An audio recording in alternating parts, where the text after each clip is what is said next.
Hello guys, this is the part 2. So, pagpipakita ng eraser niyan. And, ayan siya, nagpakita na talaga ako kasi ang hirap guys. Ayan yung panglinis, diba? And may magic dyan sa panglinis na yan.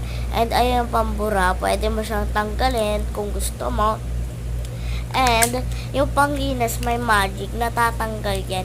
Para, kunyari, pag may lamang dumi na, so, ayun, tinapon ko na yung dumi. So, ayan. Dalawa yan, guys. Parang, ganun din lang yan.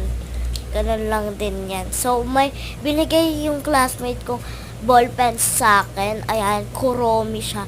Nabet ko nga yan kasi yung may pink tayo, diba? So, pink din yung isa. And may purple tayo. And purple din yung isa. Ayan siya, guys. Ayan. Tapos, ayun yung tinta niya, guys. Ayan, di ba ang ganda? And bigay din sa akin ng classmate ko, yung design may melody.